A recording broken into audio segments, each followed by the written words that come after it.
Hey, podcast listeners, thanks for listening. This is part 2 with Vinca LaFleur of West Wing Writers.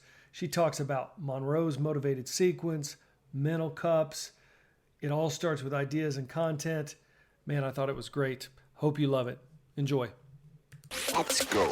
You're listening to Making Data Simple, where we make the world of data effortless, relevant, and yes, even fun.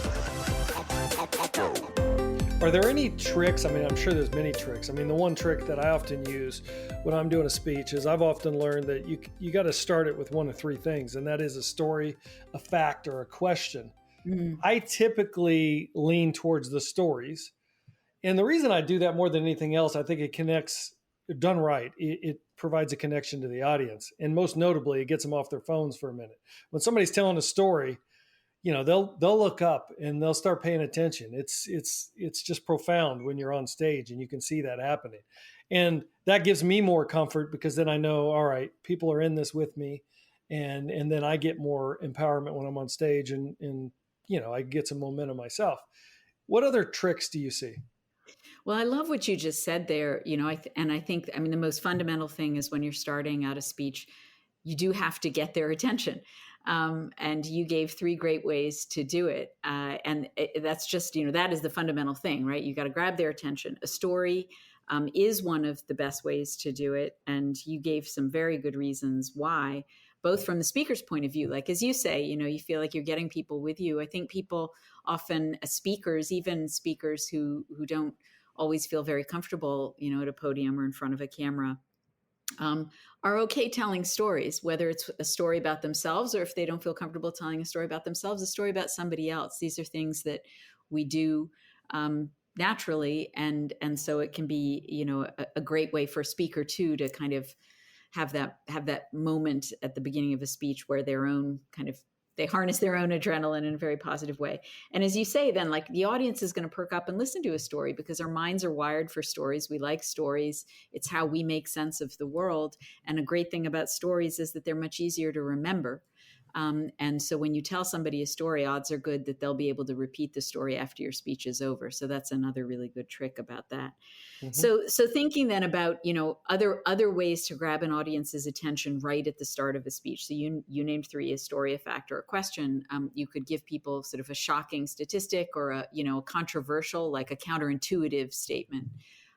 You could, some people will start with a joke, you know, people who are funny or are good at situational humor could kind of start with something funny if that works. You could start with, you know, and this is kind of like a question, but that when we think about a question, there are lots of different ways to frame a question. So it could be a rhetorical question. It could be a question to the audience that demands some of their participation. How many of you have, you know, try to get the audience kind of hooked with you right away? It could be... Another thing, when you said a fact, start with a fact.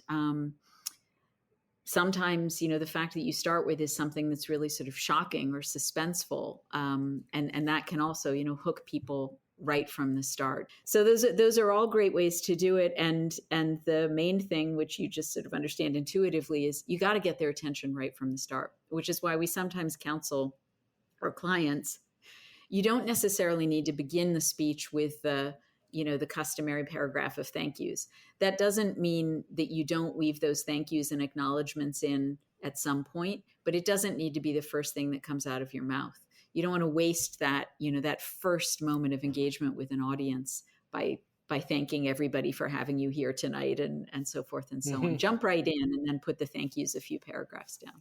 Makes perfect sense. Now, here's the question. What do you stay away from, or what drives you crazy? I guess, what do you see as a speechwriter, as a professional communicator, do you look at and you go, oh, when you see this happen? Is there anything that just, and maybe it's repetitive, you see it over and over and it still drives you crazy? So I have to say I have a lot of compassion for writers and speakers. So I'm not going to say that anything makes me groan or drives me crazy. I think it's really hard. And I really want to underscore that. You know, if it wasn't so hard, there would be no need for a company like mine. But it is, you know, but it is really hard. And I know that. And so the thing though that I think we all need to work on, and even, even professionals. I mean, this is something that I'm constantly, when I self-edit, things that I'm looking out for. So one is jargon. I think that every profession and every sector and every industry and every community falls into its own vernacular. And you just have to be on guard for that and make sure that you are not letting the jargon, first of all, obscure meaning. You said, Al, at the beginning that sometimes, you start to write things down and you realize, gosh, I don't really understand this. Well, I think sometimes it's so easy, we're making that PowerPoint slide and throwing up the terms that we always, use, and realize that we can't explain it. We don't really know what it means. Or, my example from before, we don't actually really know who the stakeholders are, so you have to really press yourself on the jargon and try to put the jargon into plain English. That's one thing. And then the other is kind of this question of concision and clarity and brevity. Now, in speeches especially, there actually is repetition oftentimes, because part of it is just, the experience of a speech. Sometimes it's a rhetorical device to be, repeating a phrase more than once. You think of "I have a dream" or any number of other speeches where that was actually part of the speech, to have the repeated line. So it's not that you should never have repetition. But what you don't want to have is repetition of ideas, so that people start to tune out because they feel like, okay, you've told me this already. Which reminds me that, sometimes people will say, well, the structure of a speech is tell them what you're going to tell them what you told them. And I just really disagree with that. I think if you have done your job right, you shouldn't have to be, like, what a waste of your word count to say the same thing 3 times, Yeah. You should make the speech shorter and say it once really well. And then they'll remember it. So I think those are the 2 things I would put top of mind. Watch out for jargon, which includes acronyms and so forth. And then just, don't make it longer than it needs to be. We got a lot of jargon, and sometimes it becomes our own language, and we got to watch out for that. So I think that's fantastic advice. Is this like crafting a song though, in some sense? I mean, do you know when you have a hit? Do you know it? And then you go, oh, this is really good. Or do you know when you're just not getting them? It's like, oh, this is, let's start with the first. Do you know when you have a hit? I think it's fair to say I know when I think I have a hit. But but you never really know. When it's hard to explain. I do think sometimes there are definitely moments when I've worked with somebody and we're putting something together, and it does feel like the idea is so exciting, or the story is so perfect, or we found just the right analogy to bring it to life, or just the right example, or it's phrased in this perfect way, and you do feel really good about it. But you can't always know. And, and sometimes things go wrong. Sometimes you think you've written something brilliant. You've written a joke you think is hilarious, and the speaker doesn't like it, or the audience doesn't laugh. Sometimes these things happen. But I would say that yeah, I mean, I have, definitely felt at times like, wow, this is going to be good, but it's not, it's not because, and this is not false humility here, but it's not just simply like, oh, here's this brilliant piece of writing and now this is going to be a hit. It's got to be everything that's coming together. So you have a really important message that somebody is trying to deliver. It's an important moment for whatever reason. Sometimes you also get the symbolism of a great location or a great anniversary, or there's some reason why people are coming together that is also kind of adding to the momentousness of the occasion. And then you find the words. And when all of that comes together, then you have a hit. How much of it is it delivery? I mean, I got to believe there's a huge part of delivery. And I also got to believe, you tell me, but there's some people you can write an okay speech for. Like, you never write okay, you always write fabulous speeches, I'm sure. But you write an okay speech for, and they can deliver it, and it's great. And there's also the opposite. You could write a fabulous speech. I mean, knockout, this is a hit. And then they can't deliver it right for whatever reason. They're just not meant to do it. How much is in that delivery, and how do you handle that? So it is absolutely true that delivery is a great asset. If you can deliver something well, that's a great asset. And I think that it is easier to teach people to deliver speeches well than it is to teach people to write, so Yeah. much less to think, right? Like, so it all starts with, did you have the good idea in the first place? Do you have the smart policy or the compelling product or the whatever else? It all starts with the message or the thing, the idea. The delivery is, great delivery is a great thing. But that's sort of the icing on the cake. And I think, we have to remember that if it's a speech, there's also a transcriptor, there's also a text. So it does live on its own too. And for the people in the room or the people who might watch the video, who are going to see the delivery is going to have a big impact. But at the end of the day, whether something goes down in history or not, whether or not it, actually moves product or not is going to depend on the content of the message, not the delivery. It's going to depend on the substance of the message and not the delivery. And so yeah, delivery is great. And I would encourage any speaker to practice, because I really do believe delivery is the part that's easier to improve. The hard part is to have the great idea in the first place. And if you can do that, then please invest in delivery, practice it because it's going to make you so much better. And you've got this great idea, so sell it all the way. I'm going to ask you a couple silly questions. Bear with me. I know that they're silly, but I'm still interested and I'm still going to ask them anyway. What do you think is the best speech of all time, in your opinion? Oh gosh. You got to give me one. I know there's a lot. Yeah. Can't you give me one that you like a lot? The GOAT. Yes. Okay. So some speeches that just stick with me. Well, I'm always very impressed and deeply moved by Bobby Kennedy's speech in Indianapolis when he learned that Martin Luther King had been shot, and you can see video of that.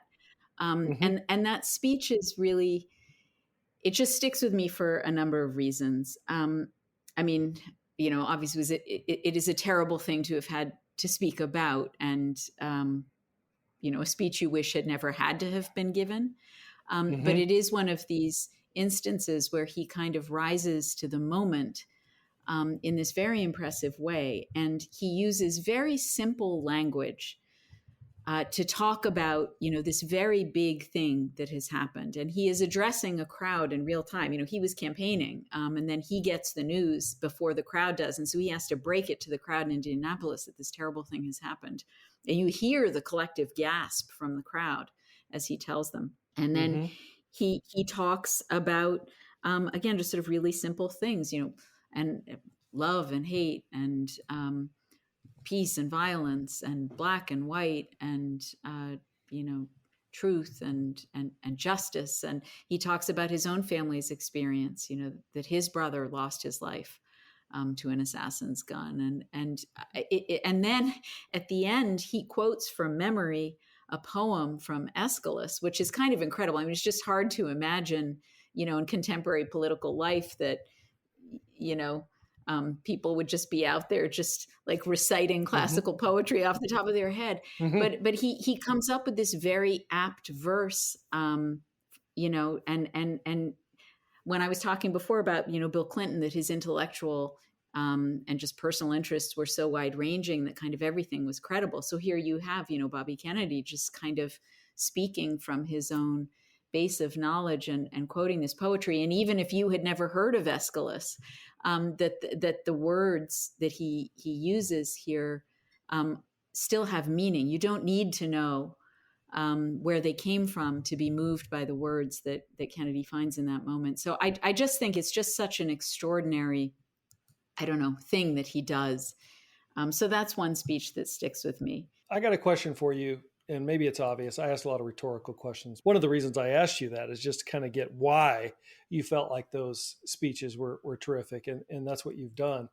What about the Gettysburg speech everybody talks about? Is that just a circumstantial situation that made it so great? It had some some incredible words in it. But what's your view on that? Was it great, or was it like, yeah, it's just part of history? Yeah, well, I don't want to pretend to be a scholar of Lincoln or of the Gettysburg Address, but I mean, just again, when we think about some of the things, so we have this incredible moment in history. We have the leader, we have the location, we have the meaning. It was one of those moments where all of those things were being fused together, like we've said, sort of this all of the things coming together at once. And then in 272 words, he managed to say something really profound, didn't use more words than were necessary. But, said something so profound that we're still talking about it today in 2023, with quotable lines, with a vision that touched people, just really speaking to the moment. And then the other thing that I will say about that speech is that it follows a structure which we as speechwriters often refer to, that's called Monroe's motivated sequence. And Monroe's motivated sequence has 5 steps in it. The first one is to get the audience's attention. The second one is to define a problem or a need. The third is to present a solution to the problem or need that you've just identified. The fourth is a vision of how things will be different if you do or don't adopt the solution that's being put forth. And the last is a call to action. And if you look at those 272 words, you will see all 5 of those steps of Monroe in there. And I think that's also one of the reasons why the speech just coheres so well, and why we're still talking about it, why we remember it, why we're able to kind of remember it and Right. talk about it even now. Well, what's amazing to me is what you said. It's like 271 or 272 words. I mean, a really small speech that gets all those points across. And that I guess embodies your position on simplicity and the fact that it can be done in powerful fashion. Very nice. I could go on forever. This is awesome, by the way. This is very awesome. You're good at what you do. Thank you for this. What's your view on ChatGPT? I have played with it a little bit myself, but not too much yet. I mean, it's extraordinary. Of course, it's extraordinary. There are a lot of things about ChatGPT that seem incredibly exciting to me, and also some that make me very nervous. And I'm sure that you are much better versed in these things than I am. But some of the things that make me nervous are, AI's propensity to fabricate and hallucinate and all of that. The fact that because it seems so convincing, because it is so self-assured, the way that ChatGPT kind of speaks, that it could lead impressionable people, to think things that aren't true, maybe to follow advice that isn't sound.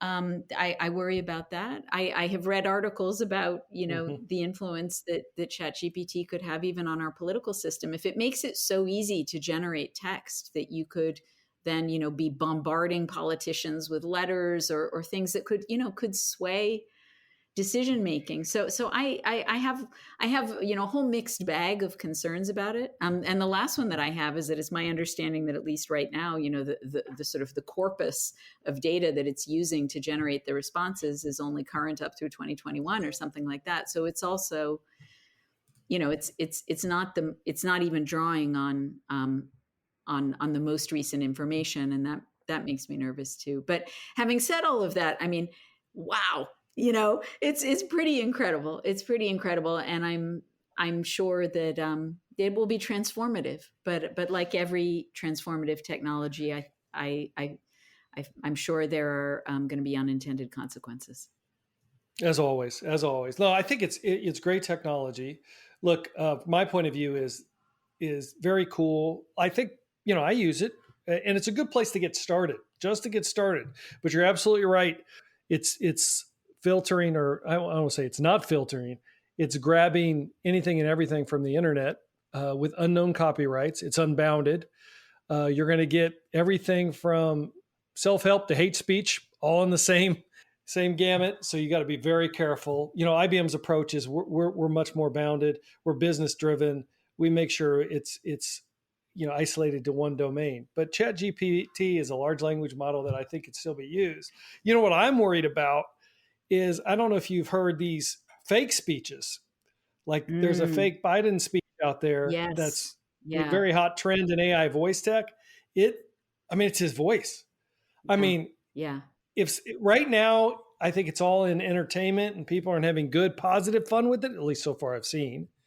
But all it would take is for somebody to do that, put it in the context of some kind of threat to another country or something. Right. Right. No, That's terrifying. very scary. It's very scary. I mean, yeah, I don't know what we're going to do. So moving on from that. All right, I got your chat GPT. You talk about mental cups. Can you tell us a little bit Hmm. more about mental cups? I've heard Yeah. you speak So, about mental cups. yeah, so this is when I'm talking about just sort of thinking about how much information you can give an audience at one time. And when you're thinking about a presentation or a message that you're trying to impart, to be mindful of, an audience that's hearing something in real time that does not have the text in front of them, can't flip back and reread the paragraph that you just said that they didn't quite get the first time. You just have to be very intentional about how much information you present, what order you present it in, what you're going to emphasize, and so on. Because, and I use the analogy of just sort of, the brain like a cup. There is just only so much that it can hold in one go. And I would say sort of 20 minutes worth is probably the max of what people can really contain in one go.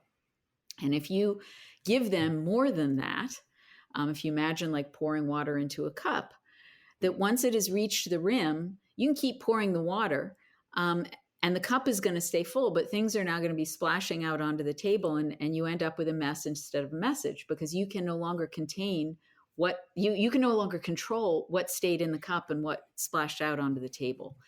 And so that's really what I mean. And I'm always, I joke, when I'm teaching workshops, which are typically not 20 minutes long, they're an hour, 2 hours, 3 hours, Mm-hmm. that it may seem that I'm contravening my own advice there. But what I try to do in a workshop is to break it up so that I'm not just talking, for that whole time, but that I'm breaking it up with exercises or audience discussion or showing a video clip or something else to kind of chunk the information so that people's minds just have time to process a little bit and to sort and to, reset, refresh, and get ready to absorb the next cupful of content. How do you So find that's that really, balance though?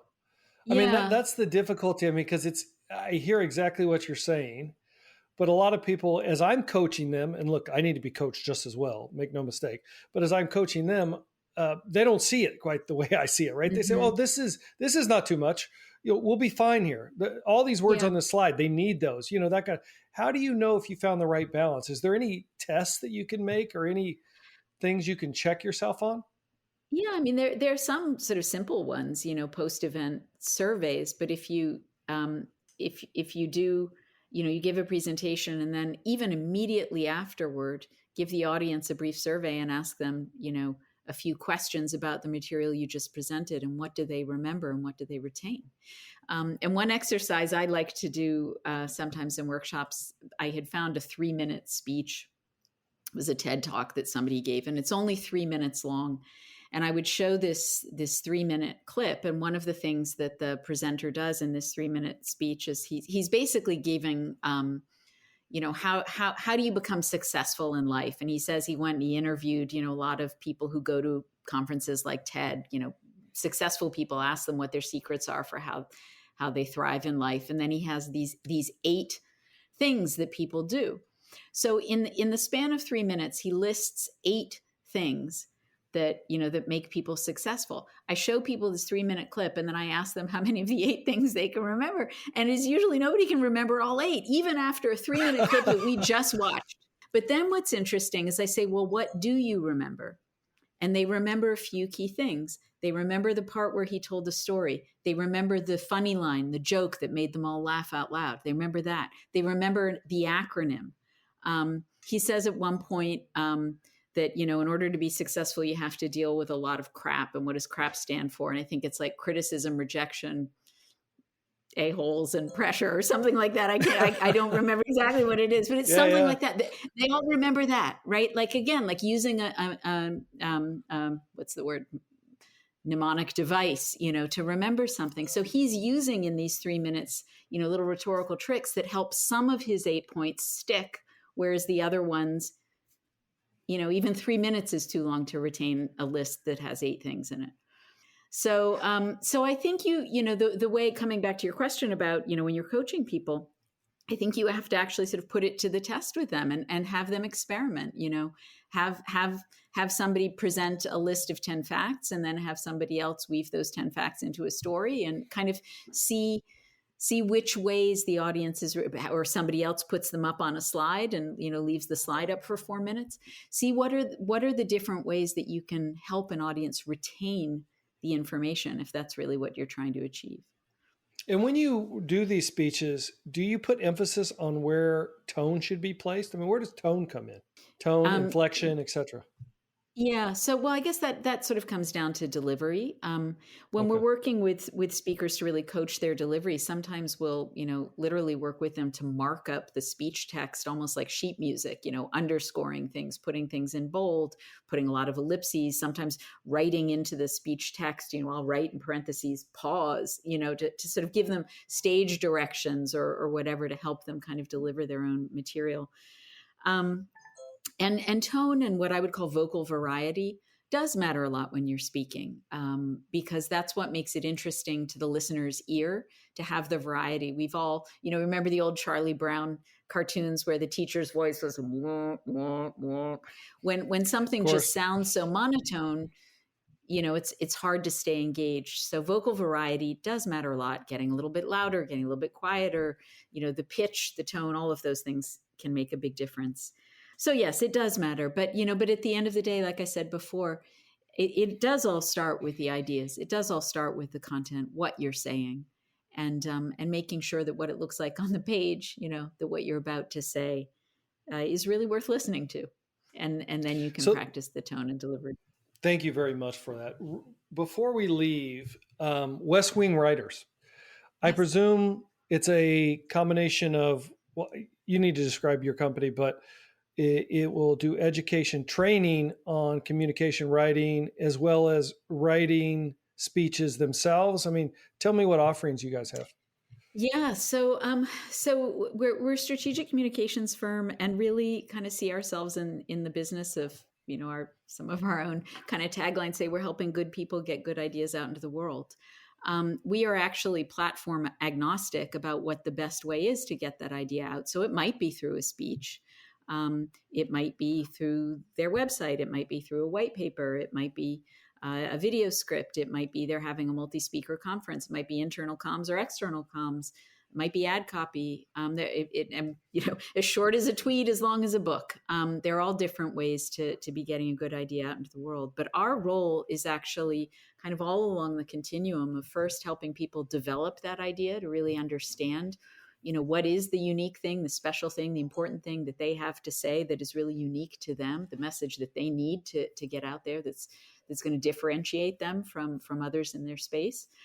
So to develop that message, identify and develop that message, and then to actually craft that message. So the execution part, the writing, to express the idea. So we develop the idea, express the idea again in whatever form makes sense. And then the last phase of that is to amplify the idea. And that's a part of the business that we don't talk about as much. It's not as obvious in our name, West Wing Writers. The fact that we write is pretty obvious, but the amplification piece is both, the training, the way I met you, sort of doing things like workshops and educational offerings for communicators in-house and otherwise. And then also we have a publishing imprint called Disruption Books that is part of our firm. So yeah, we're very proud of the business. We're now more than 2 decades old, as I said, founded in 2001 and headquartered in DC, but with also a physical office in New York, a big presence in Northern California, and really our clients are mostly in the U.S., but some abroad as well, and certainly some global, organizations that have locations all over the world. Very nice. Where can folks reach you and West Wing Writers? So our website is westwingwriters.com, and that's probably the best place to go. We also have a very active Twitter, which is at West Wing Writers, and that is the place to just sort of follow us day to day. And, I'm going to say too, that one of the things that we're really proud about at the firm is that we have helped launch a lot of careers over the course of our existence. We have a very robust internship program of which we're extremely proud. And we take 4 interns a cycle. We have 3 cycles a year, so about 12 interns coming through the firm every year. We routinely get as many as 500 applications for one of these cycles. So for 4 slots, it's a very competitive internship. But I think that's because our former interns go on to do incredible things, including writing for CEOs and political leaders and us. If you look at our own masthead, many of the people on our staff right now began as interns at the company and stayed and rose within the company. Who are the client profiles you're targeting? There may be some people that are looking for coaching. I don't know if you do that. Well, I'll just stop there. Yeah. What's your client profile? So our client profile is it is senior leaders who want to be thought leaders, or who again have important messages that they need to communicate internally, sometimes, or externally, or both. And I would say that our client mix. It's in private sector organizations, from some of the biggest firms out there, the best known brand names in the world, to small startups and others. Then we also do a lot of work for foundations and nonprofits and academic institutions and so on. Great. And some political work as well, and then work for high profile individuals. They're public figures who may have come out of one or another of these sectors, or from entertainment or sports, who now, they have a platform and causes they believe in, and we work with individuals as well. Would you like to say a few words about Chief?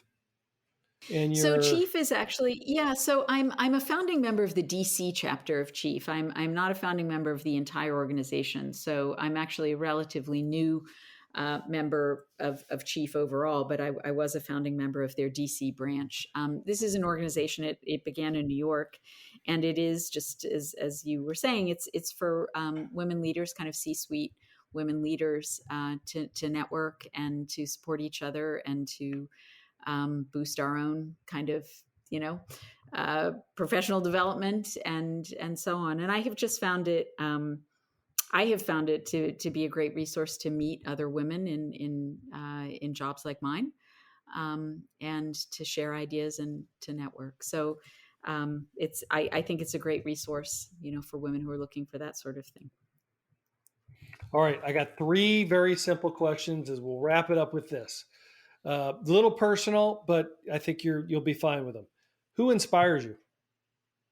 Who inspires me? Oh, so many people inspire me. But I'm just going to go with the first thing that just started, that just immediately, instinctively.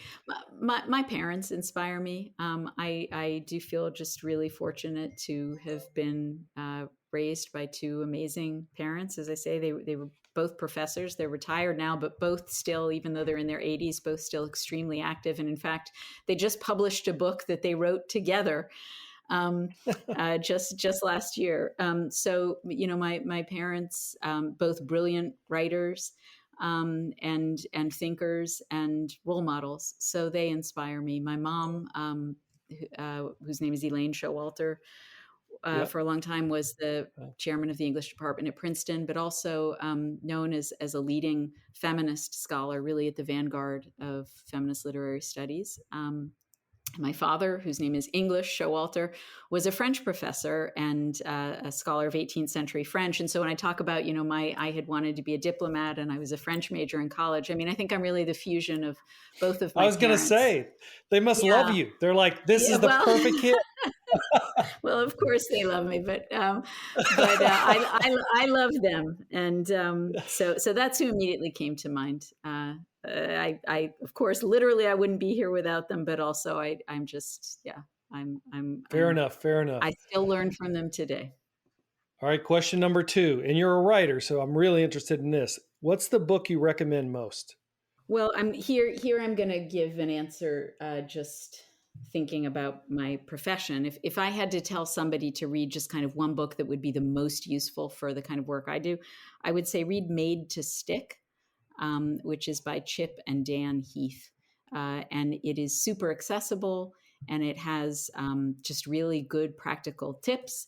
And the book itself is actually sort of at a meta level, like the book itself illustrates and manifests a lot of the lessons that the book is encouraging people, to bring to their own work. So Made to Stick by Chip and Dan Heath, if you want to be an effective communicator.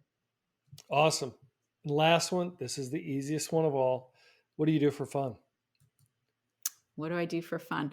Well, I'll tell you what I'm doing for fun right now, because I actually just came back from one of these. My husband and I, late in life, are learning how to sail Nice. a boat. And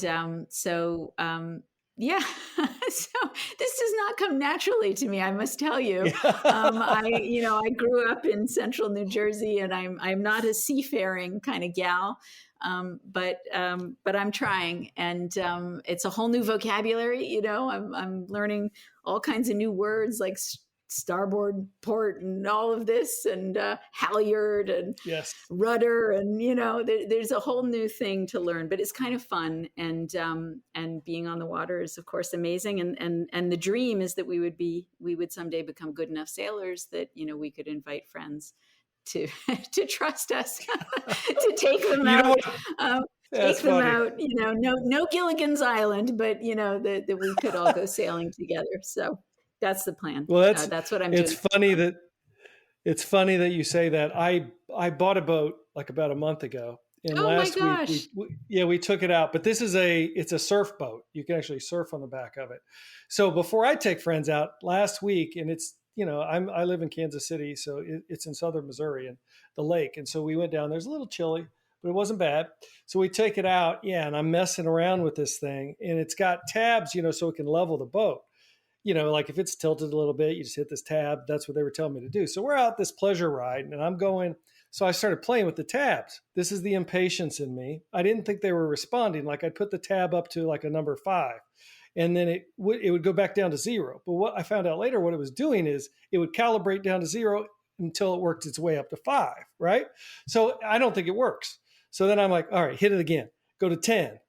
Hit it again to go to 20. And I'm like, this thing isn't working. All of a sudden, the boat goes boom on its side. And I am going down the main channel, and I got kicked out of my seat. And my wife was on the other seat. I'm almost sitting on her. She's looking at me. I'm looking at her. I'm like, I'm not even holding the steering wheel anymore. I had to make my way back, and finally pulled the throttle back, and I got to admit, I was scared to death for a minute. I thought we were going to tumble over. So practice before. I'm glad I did that without my friends being on board. Thank you for spending so much time with us. I learned a ton. This is going to be great. You're special because we're going to have 2 podcasts out of this. Oh my goodness. This is fantastic. Wow. Well, thank you for being here, and thank you for taking so much time, and hopefully you get a lot of traffic to your site. So again, I appreciate you being here. Thank you so much. It was a huge honor and a delight to see you both again. All right. Take care. Thank you. And as always, hit us on almartintalksdata@gmail.com. We love to hear from you. Until next time, we'll see you on the podcast. Later, guys.